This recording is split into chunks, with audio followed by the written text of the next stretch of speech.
Good morning, everyone. I just want to go ahead and introduce myself again for everyone who wasn't here at the very beginning.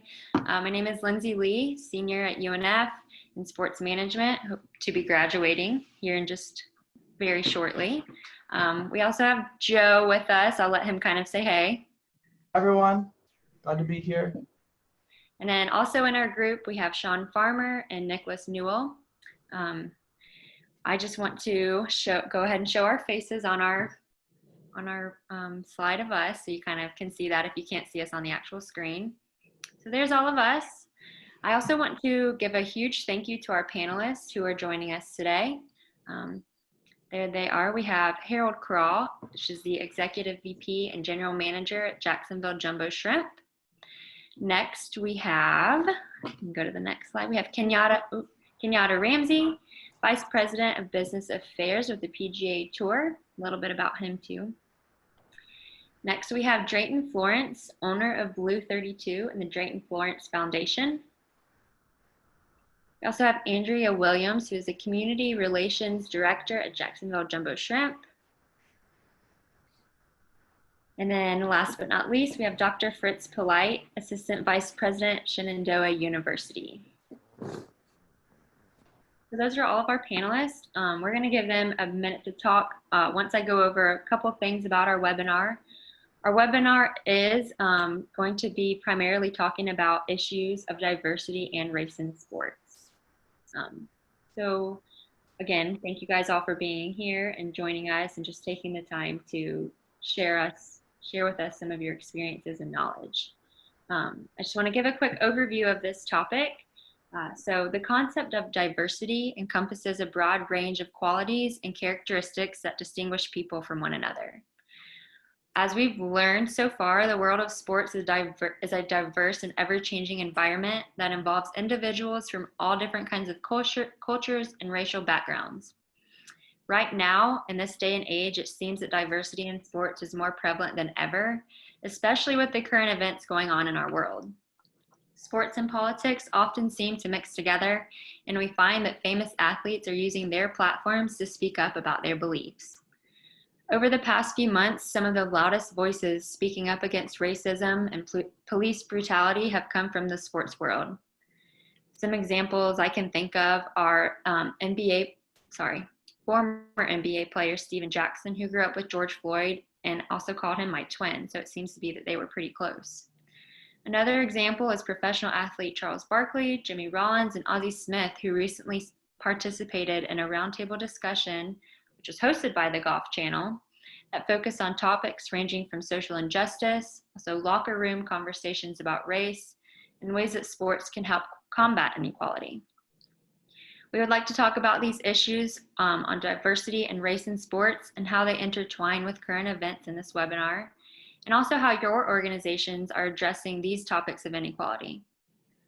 A couple things that we'd like to go over and leave today with more insight on are current points of views from you guys in the sport industry or as sport industry professionals working firsthand with athletes, how sport managers deal with race and issues of diversity in their jobs, how diversity in sports can benefit the organization as a whole.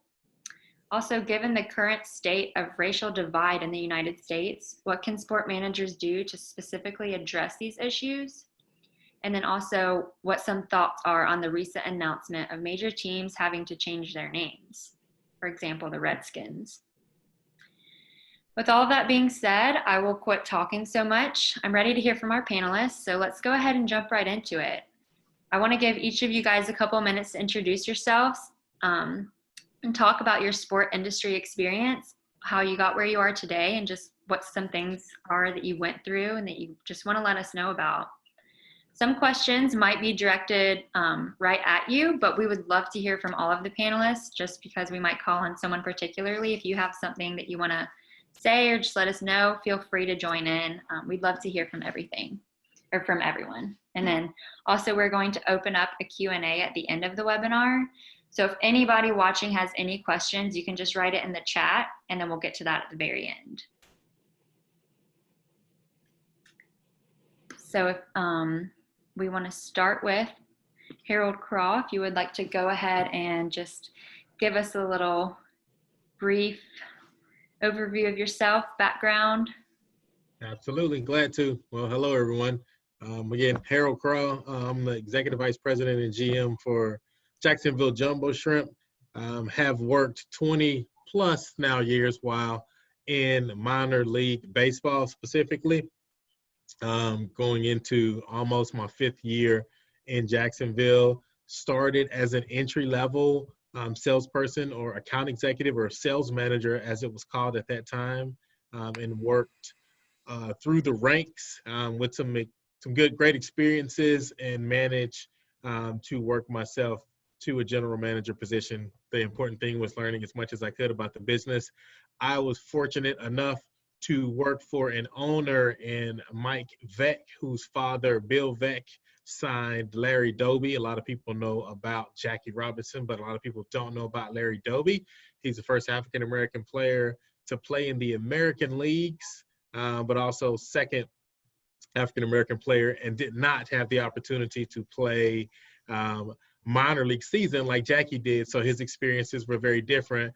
But because of Mike's upbringing around Bill and Larry, he was very keen on making sure that all of his organizations were culturally diverse, specifically Charleston, South Carolina. So I had a great experience working for a great owner there as well. And so, 20 years later, working for a great owner now and having the opportunity to affect some change locally, but also regionally, with the goal of doing it nationally through the game of baseball, whether it be the business side or the side on the field.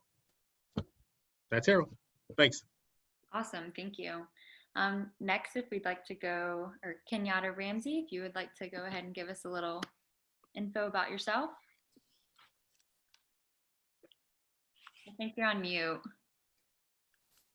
It's only been like 5 months that we've been in this quarantine. I should know it by now, but there we go. Good morning, everyone. Happy to be with you, Lindsay and Joe. Congratulations on your upcoming, hopefully, graduation, which I'm pretty confident will happen. Excited to be with you all today to talk about this topic. A quick background on myself. My title is Senior Director of Tournament Business Affairs with the PGA Tour. I've been with the tour for going on 13 years.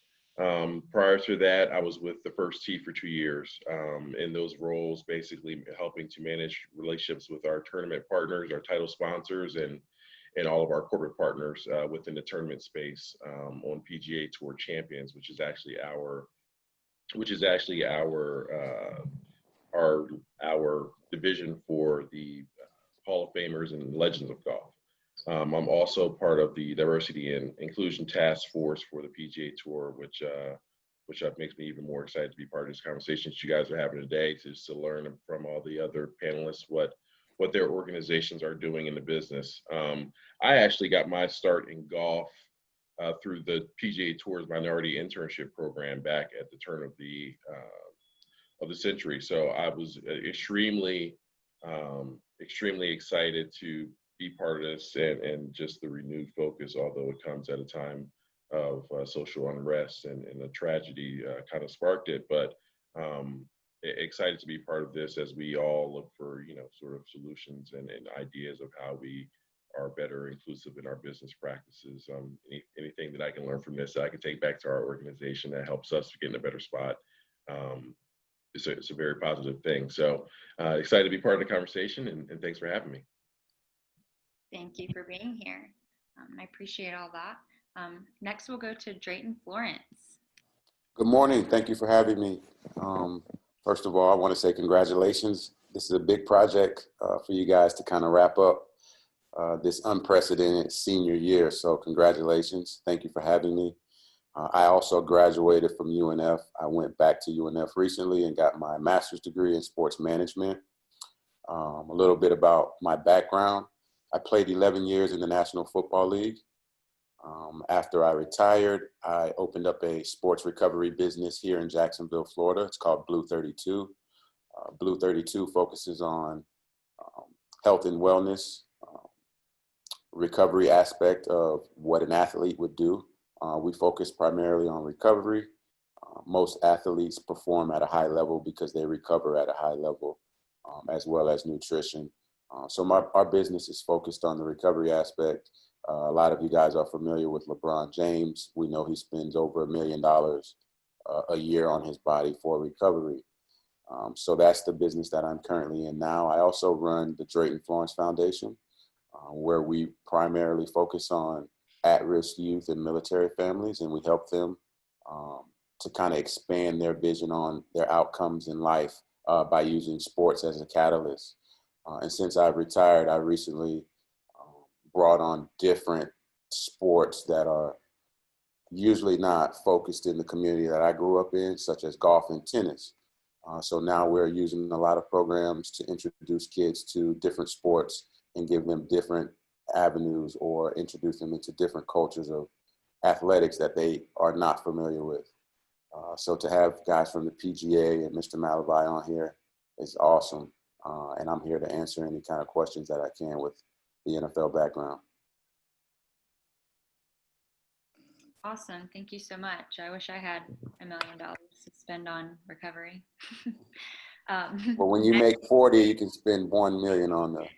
Yeah, I guess so. Next, we will go to Andrea Williams. Good morning, everyone. So happy to be here.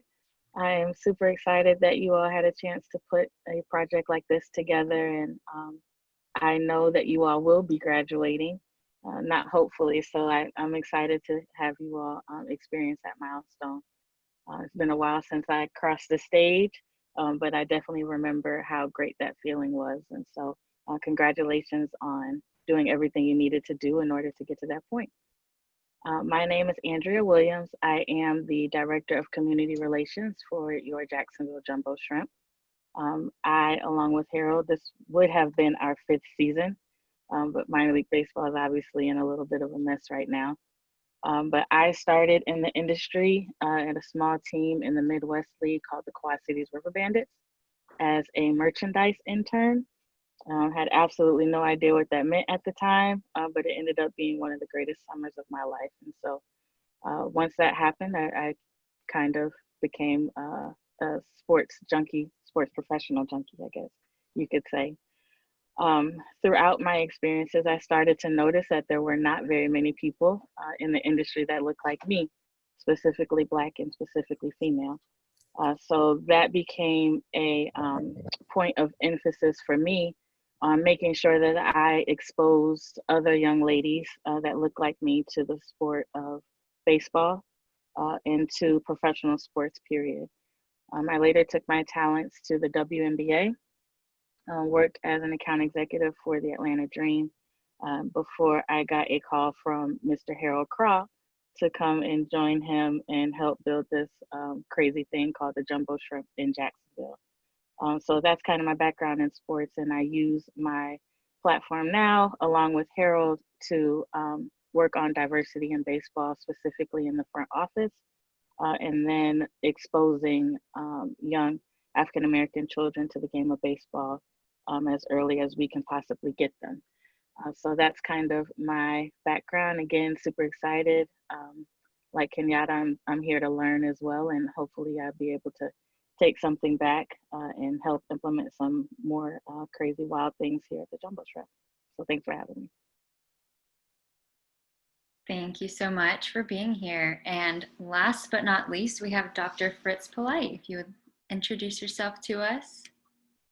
Yes, ma'am. Well, thank you so much. I'm really Denise Hester undercover. You guys, I have to excuse my baller headband. I actually had surgery, so I have I need the headband to keep my my things in place. So thank you so much for this wonderful opportunity. I got to give some shout outs real quick.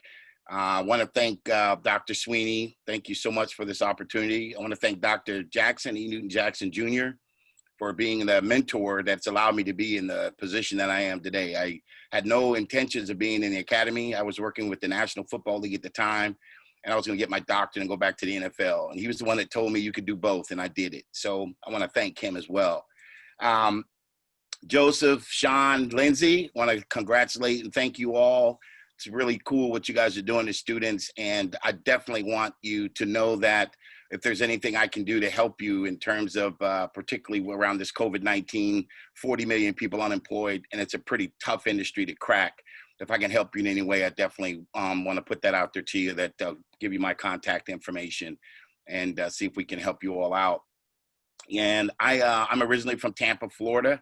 My father was a 23-year military guy, so I kind of bounced all over the place. I played collegiate football at the Division III school in Iowa. Simpson College was a 3-year starter there. Went into the military. It's 8 years, the U.S. Army.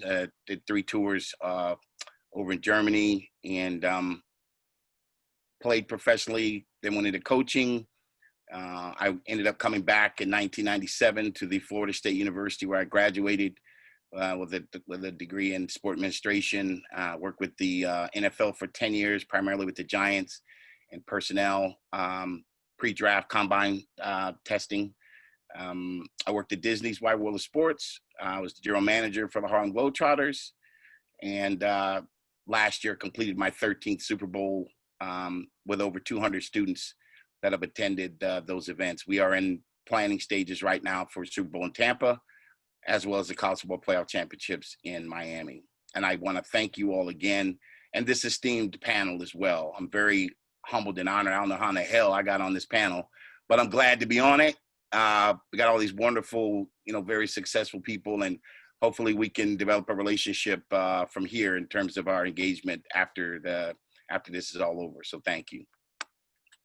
Thank you so much. You have played a lot of roles, and I'm excited to hear from all of you, from all of the different roles that you have had in career fields. It's going to be good. So are you guys ready to get into the questions? Oh, I think we have one more panelist that joined us last minute.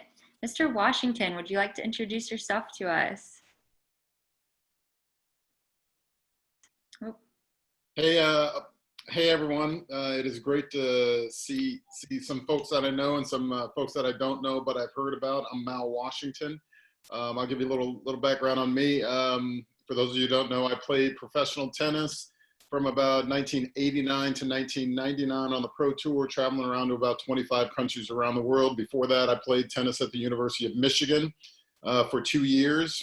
I eventually went back to get an undergraduate degree in finance from the University of North Florida. So just a few years ago, I was taking classes at UNF, and I got tired of being asked, "Oh, are you the visiting professor today?" I'm like, "No, I've just been in class every day, and you haven't been in class." Because I guess I went back when I was around 40, so it's been about a decade now. Since then, I've started the Mal Washington Youth Foundation. We're in our 24th year here in Jacksonville, running a lot of after-school tennis and education and life skills programs. We've served in some capacity over 24 years, a little over 25,000 kids.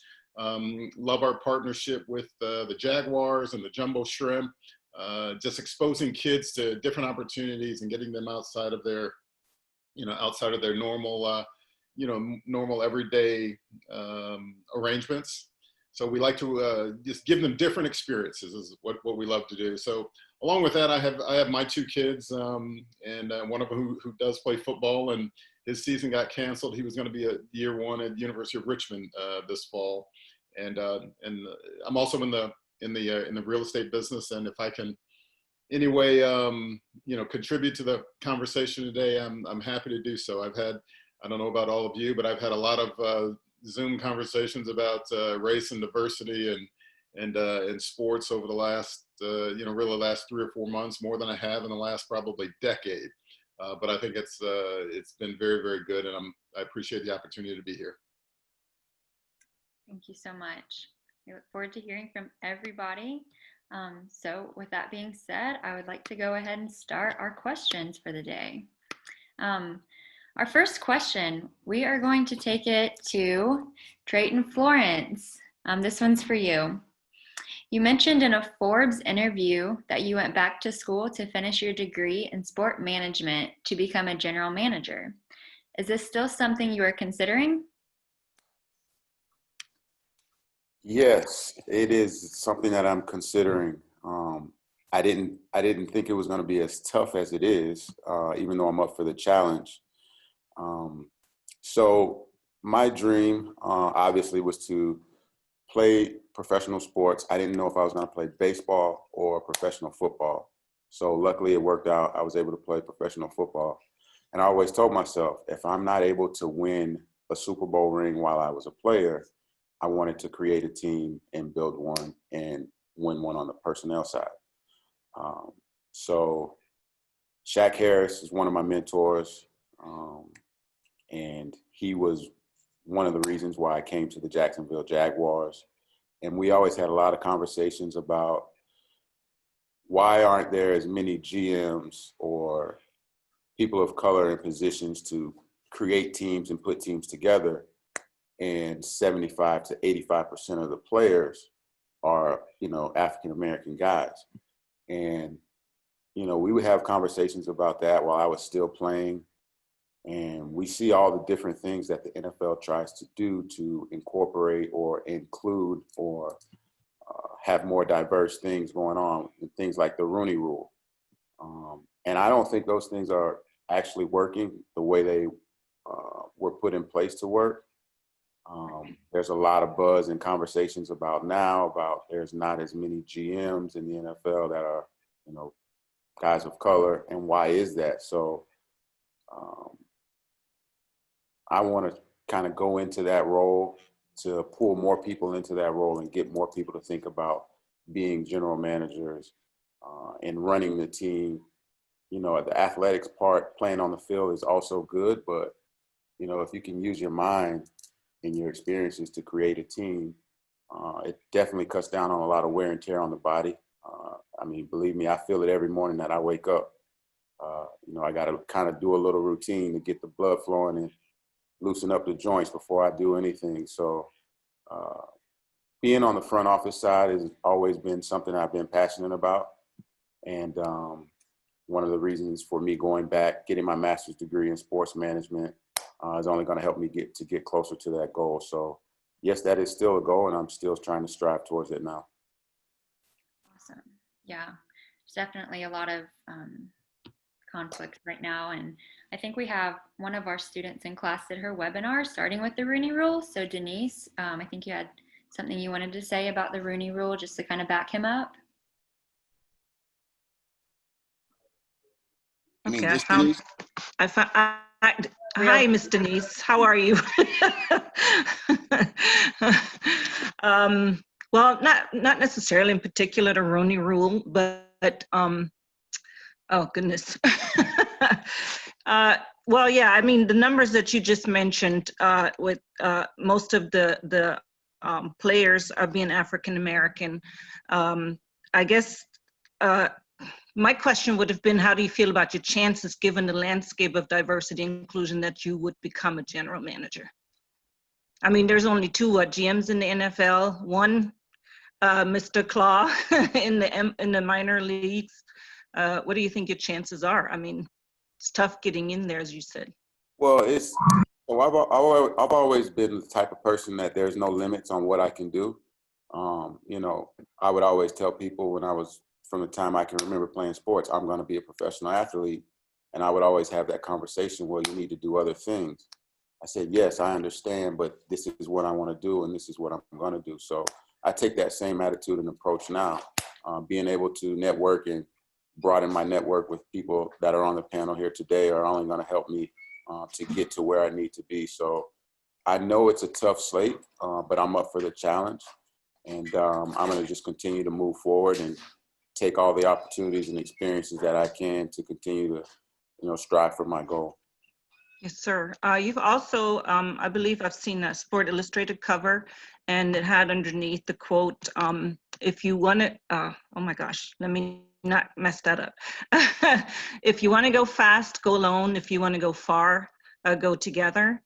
Do you feel like, especially, when you look at the owners in the NFL, obviously most of them are Caucasian, and of course in the sport industry, networking is the biggest part of us getting our jobs. So with them being Caucasian, obviously you pull in who you know.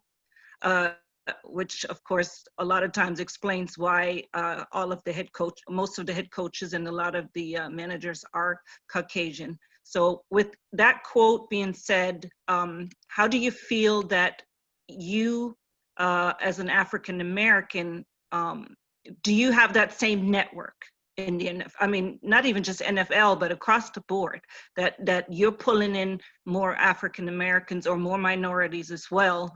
Do you think that would make a difference? I think it does make a difference. But the thing is, I can only work with what I have. So, you know, my network is my network that I've grown over the, you know, past 15, 16 years. Some of the guys that I played with are actually holding those current positions now. Friends, relatives, you just have to use what you have. And then once I'm able to get myself in that position, then I'm able to go back and reach back and bring other guys along. And that's how it works. Obviously, with the way everything is set up, you know, African Americans don't have ownership, so we aren't in those positions. But we just have to continue to strive and understand how things are set up. That way we can play the game and manipulate where we need to be and how we're going to get there. So if you don't have a network base or people that you can reach out to, it makes it tough, but it's also possible. How do you encourage someone?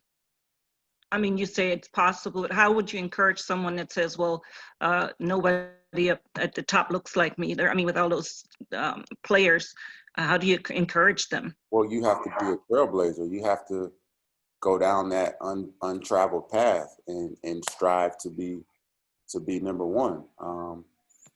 Just because there's no one that looks like you doesn't mean that you change your career path or change your mindset based on what has been done before you.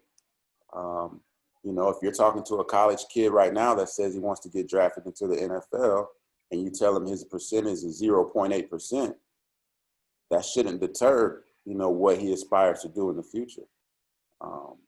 So having confidence in yourself, understanding the game that you're playing and how it's manipulated, it gives you the encouragement to continue moving forward. Great, thank you so much. Thank you. I want to go ahead and bring it right over to Harold. And I just kind of want to follow up on that first question I asked.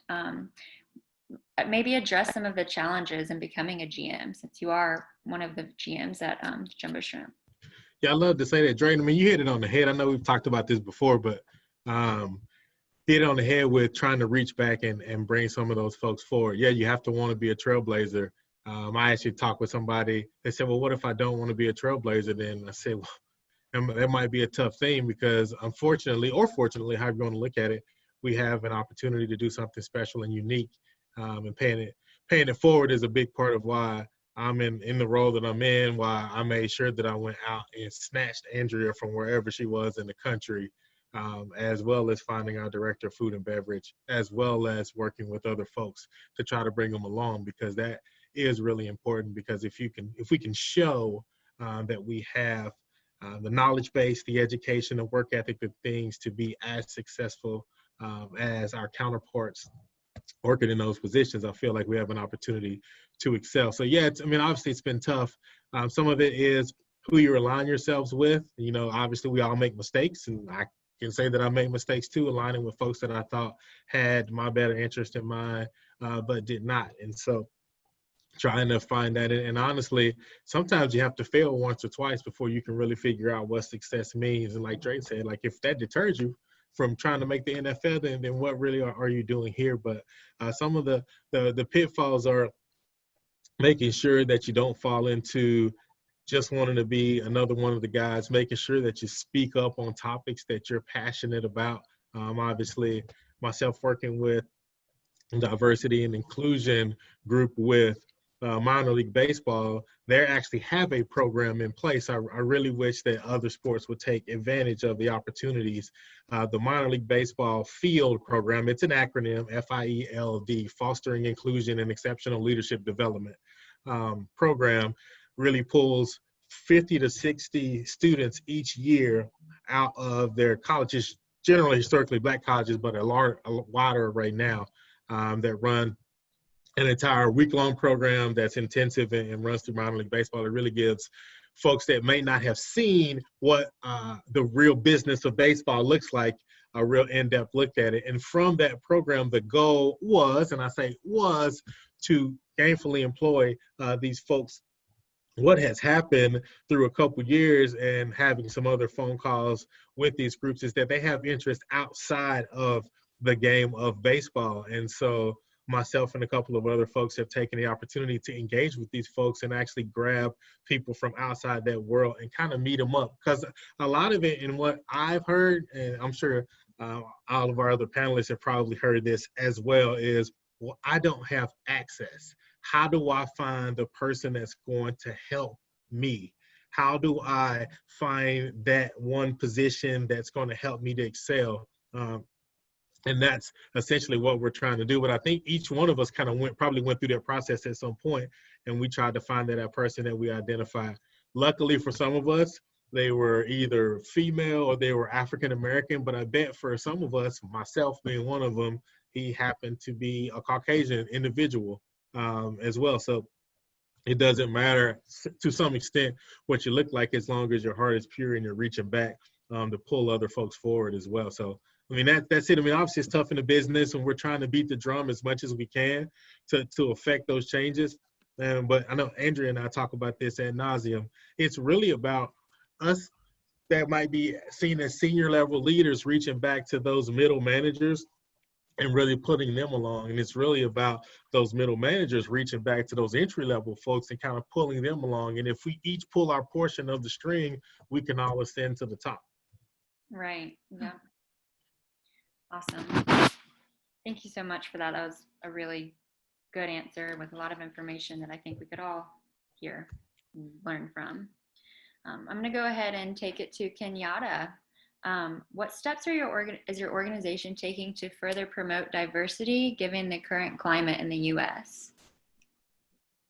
That's a good question. You know, what we are doing, I think most importantly right now, is listening. You know, under the leadership of Commissioner Monahan, you know, we have a plan that we're putting together when it comes to diversity and inclusion. We've been focused on diversity and inclusion for a while, as it relates to our, you know, existing relationships with organizations like the First Tee and our tournament partners. You know, we have over 100 tournaments between all of our tours. So we do have the opportunity every week to give back to the community in an impactful way that is both diverse and inclusive, as well as, you know, we have a relationship with an organization that is called the Hbcus Professional Golf Association, and they kind of focus on, they're a diverse professional golf league that focuses on diversifying the game from a player standpoint.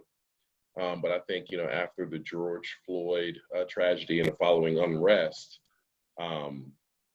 you know, we wanted to take some action, and we've done, you know, the moment of silence and to acknowledge the tragedy. And our commissioner has done a fantastic job of kind of hitting home on how we want to be part of the solution and how we can be better.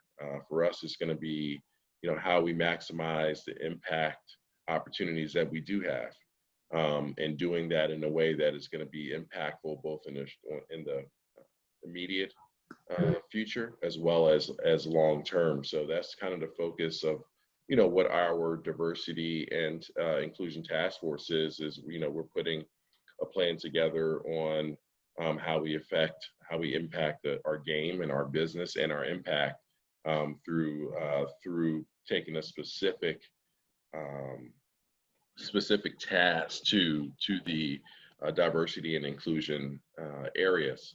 I'm fortunate enough to be part of the group that's kind of leading it. I think it's, you know, when it comes to the impact that we have on all of our communities that we visit, that's ultimately what you want to do. You want to represent your communities in which you visit. And I think a lot of that, whether it is helping to develop some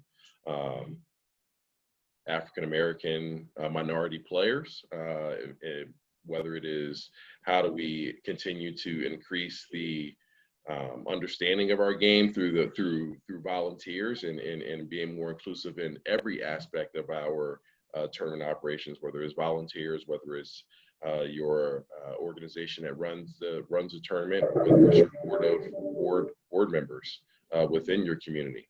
I think for us, it's going to be it's the right thing to do to try to include everyone in your community and the impact that we're doing. We've been fortunate enough to between our tournaments and our players and our organization to donate over $3 billion collectively since the inception of our organization. But listen, I think if it's one thing that everything has taught us is that there's more we can do, and we have to get better.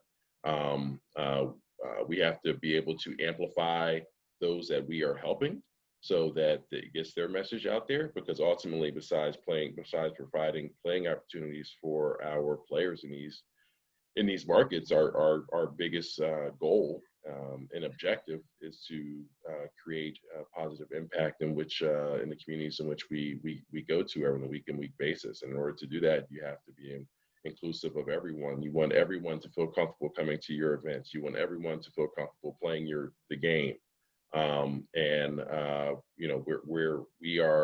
We have taken steps. I think what has happened the last couple of months has given us a renewed focus on it, which I think is fantastic.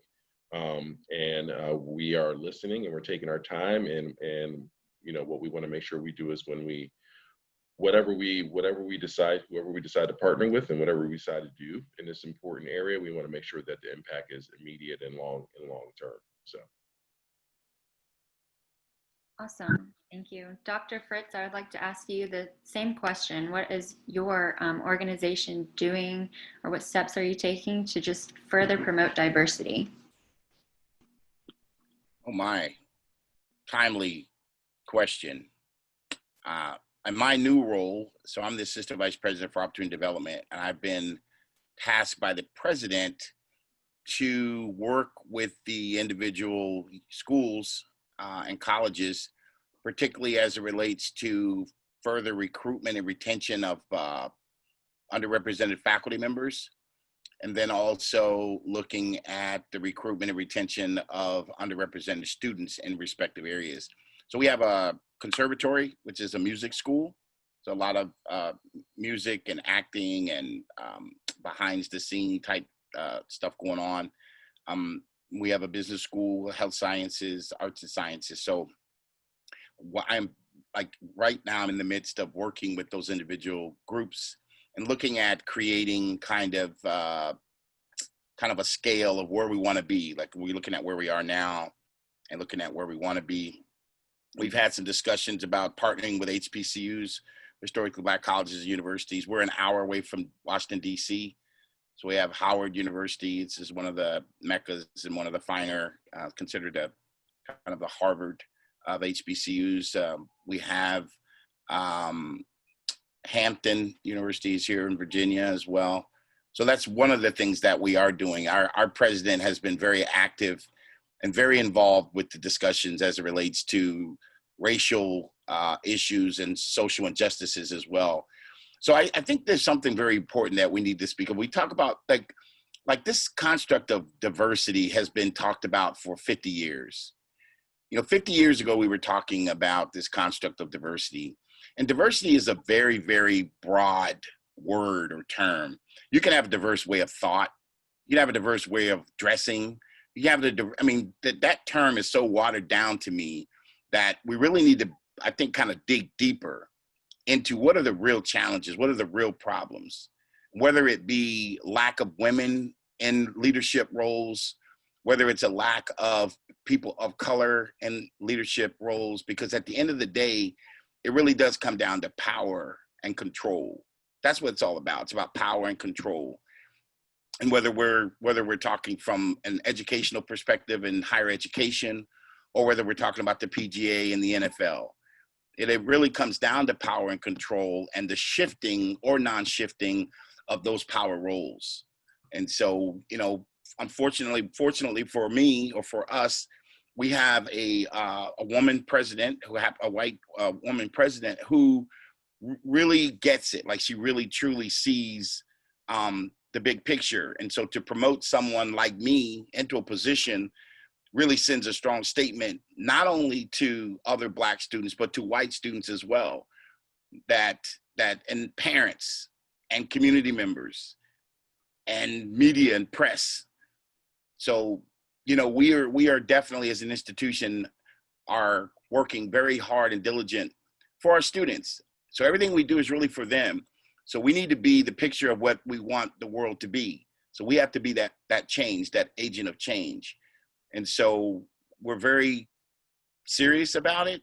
We spend a lot of time and resources in that regard, and we will continue to work in that regard as well. So thank you. Thank you.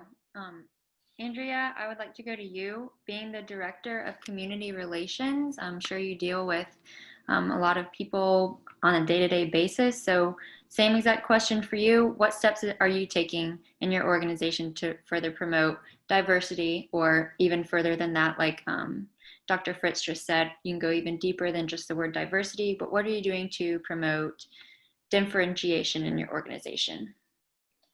Yeah, so it's a phenomenal question. I think at our particular level, there's a couple different phases to that.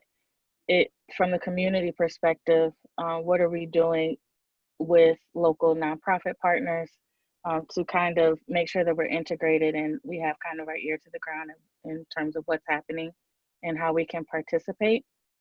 Then we have how are we going to internally work on our diversity and inclusion, and that can be staff wise, and then that can be player, you know, making sure that we're focused on exposing all different kids to the game of baseball. And then we have our messaging and how we make sure that we're letting our fan base know that we're engaged, and then making sure that our fans and partners are diverse as well. So we have different components to that. It's never just a singular topic to discuss. You really have to fully encompass the topic. But I think that fortunately, prior to George Floyd, we were in a pretty good position, being diverse and inclusive with our partners and with our fan base.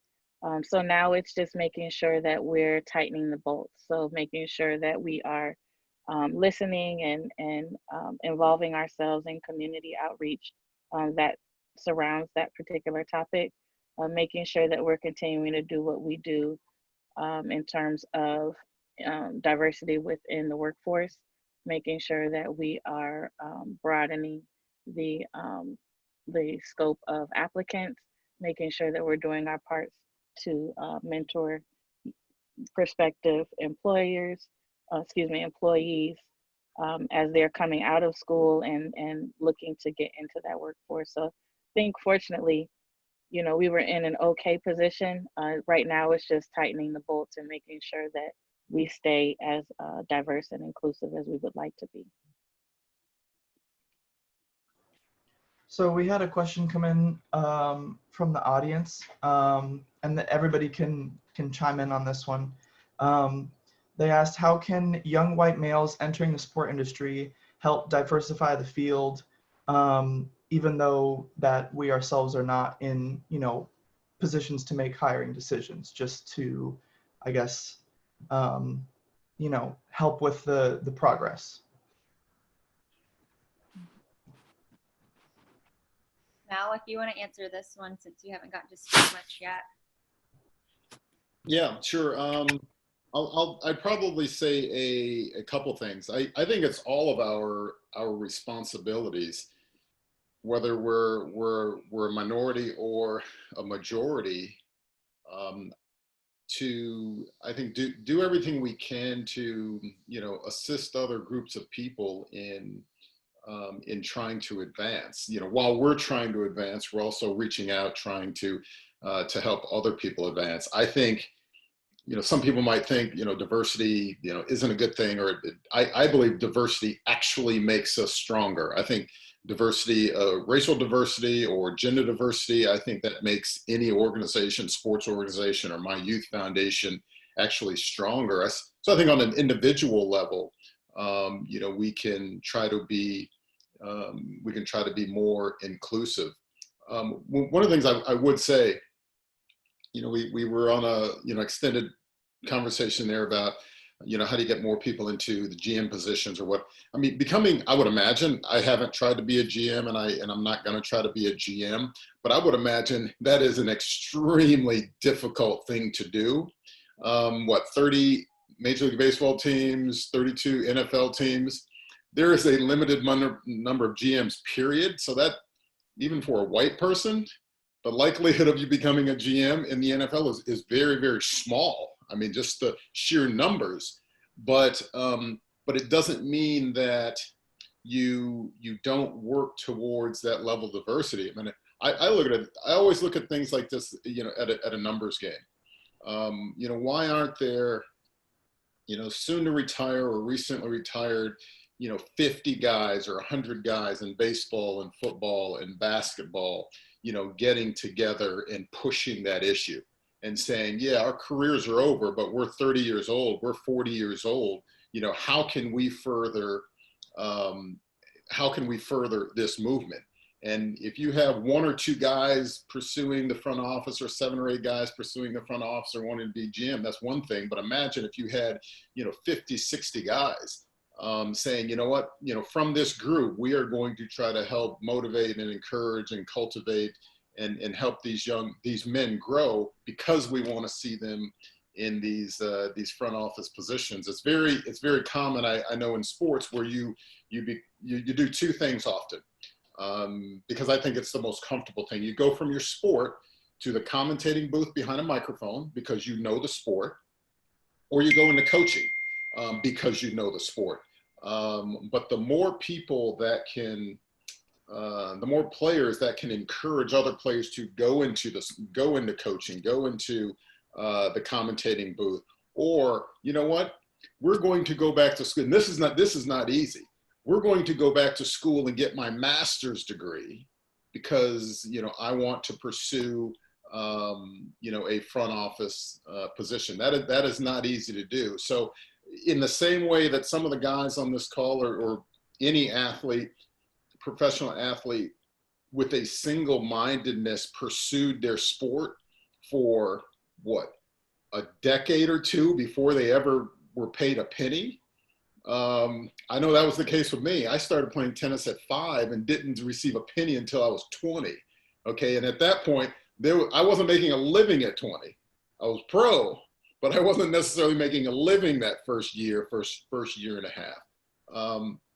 So I think there has to be this dogged determination when you retire and you're 30 years old or 40 years old, and saying, now this is going to be my next career. I'm going to be a GM, and you go just as hard at that as you did anything else, as you did your sport.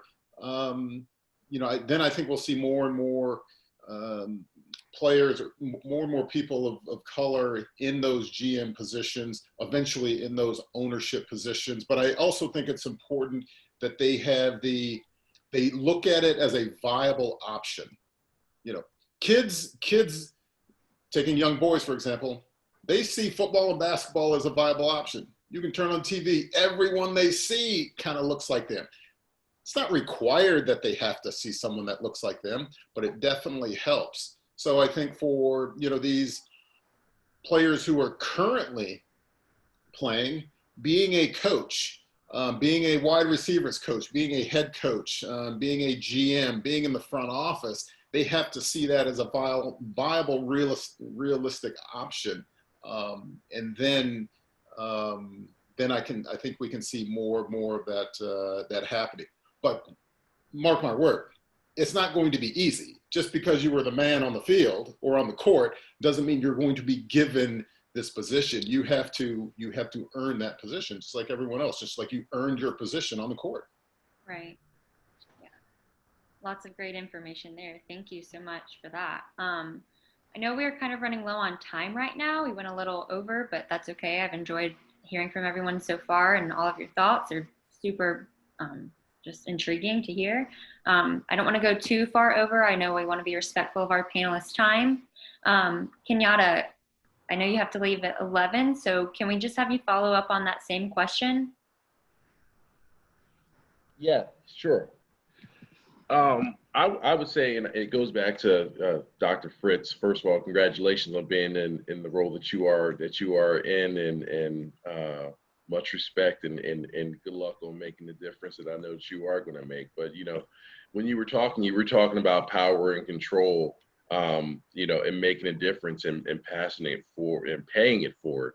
I come from a background of being able to be introduced to the game of golf and the business of golf through the PGA Tour in their minority internship program. When I first got into the PGA Tour, there weren't many faces that looked like me in the meetings that I was attending. And that kind of helped me to grow my passion for what I'm doing right now when it comes to trying to put our organization in the best, or help put our organization in the best way possible for the next person who looks like me, who has the same background as me, who has an interest in golf, to be able to chase their dreams. The part of the diversity efforts that I'm more so in part of is the player development aspect. And as I tell some of our executives that I have the opportunity to work with in this, I go, from a business perspective, we know one thing works when it comes to growing the game of golf, and that's a successful Black man winning some majors with Tiger Woods. So through my relationship with the Hbcus Professional Golf Tour, just like Mal was saying, Drayton was saying, I mean, the passion that you see, or that I see from some of these younger players who are scraping by, chasing that dream, having a passion that I have not really seen that much from my community. And it's not because you don't like it, it's because there sometimes aren't those opportunities there for you to be able to take hold of them and be able to chase your passion. And I think when it comes to what we are doing, and just seeing a person of color that is so passionate about, I have this dream and I am going to do whatever I can to get to that dream, whether it's on the playing side or the professional side, that is my motivation. Because I played basketball growing up. I played basketball in college. I didn't get a chance to get as high as Drayton did. I'm sure my athleticism was at a 5. His is probably at a 10. But I will say, just being able to be in a position to chase your dream was something, and it was like the most exhilarating feeling growing up. And if there is another athlete or another business person, another young college student that wants to chase that dream, I feel it's my fiduciary responsibility as someone who was in that position a long time ago and was given that opportunity through the PGA Tour, to make sure that, I'm going to make myself a key part in ensuring that those mechanisms and those opportunities will stay and will grow, where the next generation will have that opportunity like I did as well.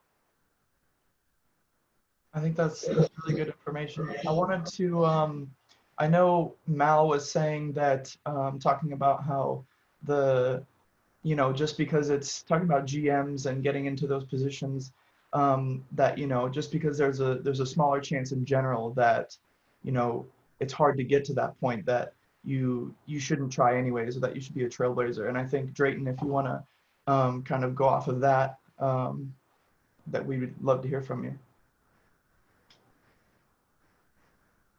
Can you repeat that? I didn't hear the question.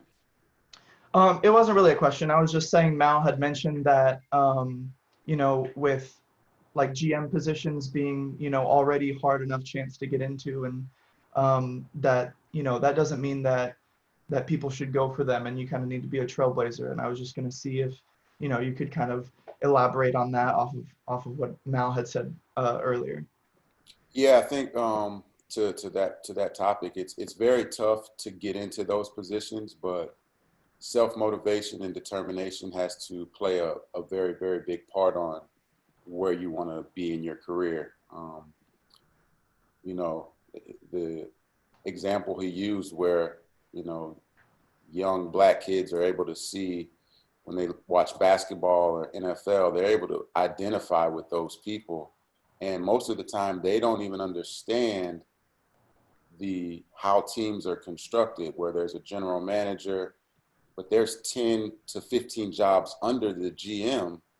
I'm just setting my goals high at a GM, but there are 10 to 15 jobs under that. Director of marketing, you can be the director of ticket operations, you can be the director of football operations. It's just personally for me to be in that position, but there's a wide range of jobs that these kids can go get a 4-year degree, do an internship, and in 10 to 15 years be in those positions where they're actually making an impact in the game, but on the front office side. I'm not sure if, you know, kids that are in high school even know what football operation director looks like or what they do, just because they haven't been exposed to that opportunity. So there's got to be a place where these kids can get educated and know that these opportunities are out there, because, you know, most of the kids that look like me, they figure if they can't make it on the field, then hey, I have no other options. I see you raising your hand, Mal, jump in.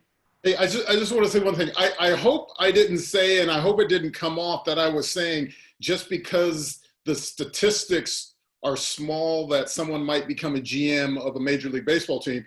I hope it didn't come off as if I was saying you shouldn't try. Oh, no. Okay. I wasn't implying that. If I did, I apologize. Okay, when you had posed those questions, I just wanted to make sure because, I mean, I'm a Black kid from Swartz Creek, Michigan, the only one of his friends who ever played tennis, and I went off on a full scholarship and played on the Pro Tour. I mean, the chances of that happening are so slim, but it happened with me.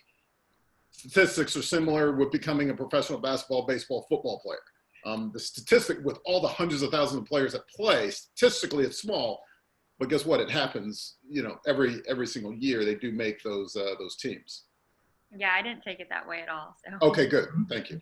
Can I piggyback off of Drayton and Mal? I mean, both of you guys made a great points. I mean, the thing that, and Andrea can attest to this, I don't make any decision without my core group of team together. We're always together, our management team, and they have just as much a say in the decisions that we make. Yeah, ultimately, I'm the person that's got to be out in front making those, but they have just as much of a say in how this organization runs as anybody else. And maybe I'm different in that fact, but I believe that is truly the way to learn to be a successful leader, is by having a stake in the game without having a stake in the game. I mean, ultimately, there's got to be somebody that makes that ultimate decision. But I'm glad you touched on that, you know, as well, because that's part of it, right? You have to move your way up. You have to work with other people and understand how to work with a group of people before you can truly make those decisions. Because if you haven't made them, or you're not thinking about the 25 to 2,500 other people that might affect, how can you make an informed decision yourself? Hey, Harold, who is your MLB affiliate? We are the Marlins affiliate. So okay. I get the luck and fortunate for dealing with and working with a lot of that new group, the ownership of Miami. They've been very inclusive working with us, but also they've been very intentional in their hiring practices of their front office personnel to look like the community in which their baseball team is set. And I take my hat off to one, Mike Hill, because he's doing the baseball operations side. Another one of the few brothers that's doing the GM role, if you will, for baseball, but also Derek Jeter and his kind of hand stamp on a lot of those things and the guys that they're bringing in. More on the business side than the baseball side as well, but been very, very, very intentional about hiring and making sure that they have those right folks in place. Very good. I want to jump in really quick. Not to take over for Lindsay and Joe, but there's so much great information on this panel. I probably should have split this panel up or made it a 2-hour session. So I do, one of the things I ask the students to do is be respectful of your time. But what I I think just to segue into really an ending point and really to still follow up on that question. I think what's really important, at least for me as a faculty member and probably for Dr. Polite, is the idea of the fact that we've equipped our students to become the sport managers of the future and to really drive change. So if each of the panelists could just kind of share some insight or some words of advice, I think, for the students who are listening today as to, as they progress into the future, what they can do to kind of be part of the change, I think that would be extremely helpful. Harold, you're on my screen, so I'm gonna start with you. Sure. Yeah, I mean, I tell everyone, invest in your craft. If you're not investing in yourself, you're doing yourself a disservice. I know when I talk to different types of groups, one of the things that was successful was helping find, I call them angels, 3 different angels in your life that are going to be able to help you, help yourself. And when you figure out who those folks are, because you should always be working to determine who those people are, when you figure that out, you will then figure out the people that you should confide in, and they will in turn help you, and you will in turn be able to help them. Thank you. Drayton? I would say just be aware. Be aware of when you walk into a meeting room or a board meeting, very important meeting, look around the room, see who's in that room. And I'm going back to that diversity topic and aspect. Look in that room, see who's in the room, who's making the decisions. Just be aware of those people and what they look like. Is there any diversity represented in that group? I believe Mr. Polite, Dr. Polite was actually, when I went to the combine in 2003, I think he was in the Giants. I think that's where we first met back in 2003. And you were firing questions away at me about my college days and my high school days, elementary. I mean, these guys go all the way back. They want to know everything about you. And when I saw your name on the email, I was like, this is going to be very interesting to be on the panel with Dr. Polite. But just be aware of who's in the room. And I remember being back in the combine, and after you do your morning meetings, they have the hotel set up where every team has a room. And you have to go into these rooms and you have to meet with the general manager, the owner, the head coach, the position coach.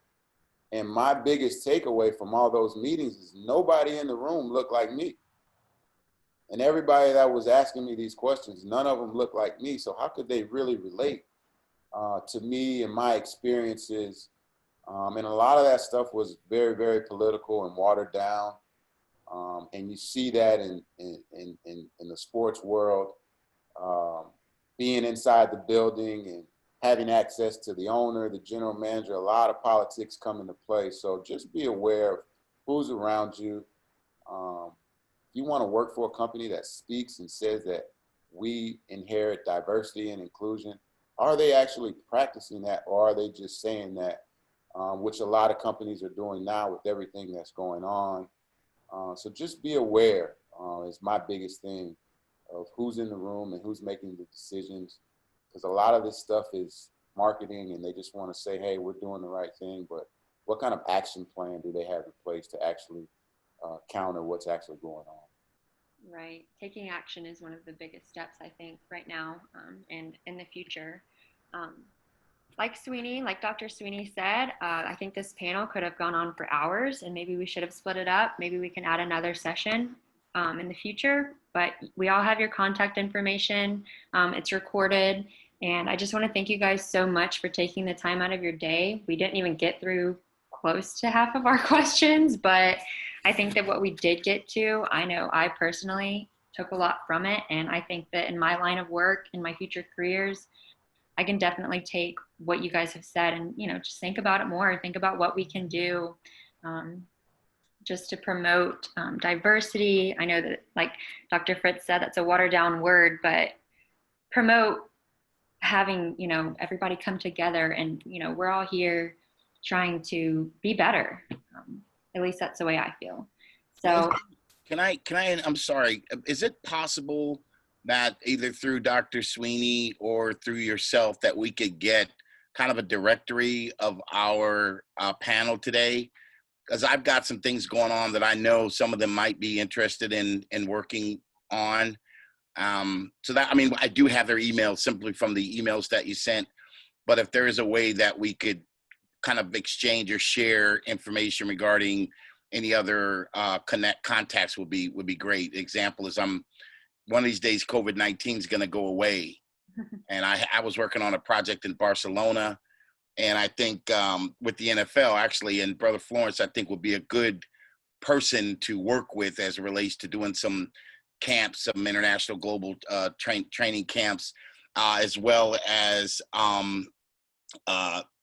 Brother Ramsey as well. So I'm saying there's things that people are doing that I think that we might be able to create a little gumbo, you know, and mix some things up and be able to come up with some pretty creative things that might benefit students as well. Absolutely, we can provide you with that.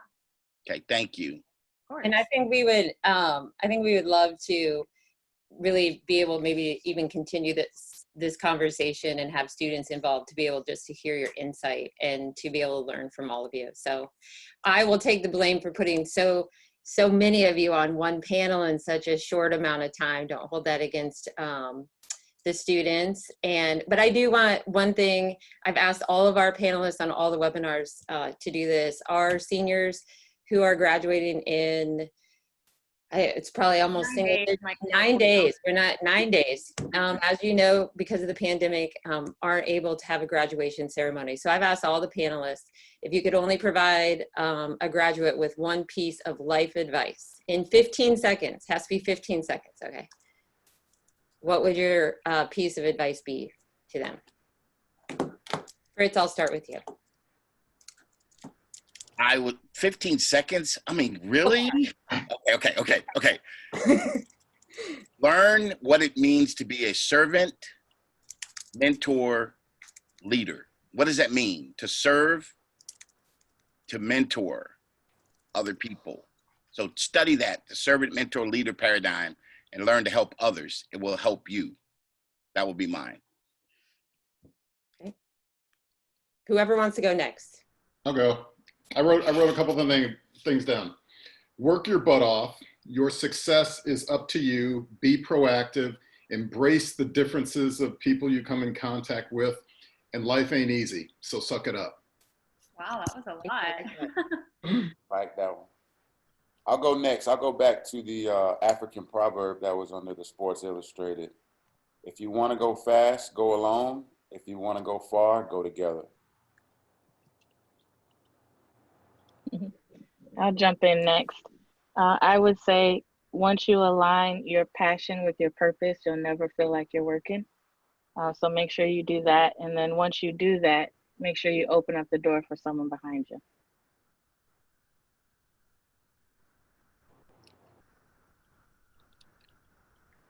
Andrew, you took mine, but it's always about being able to pay it forward and being able to bring the best with you behind you.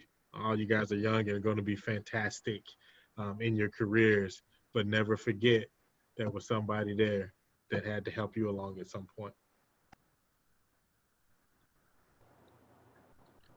All right, thank you guys so much. Is there anything else anybody would like to add before we close it out? Joe, I'll hand it over to you.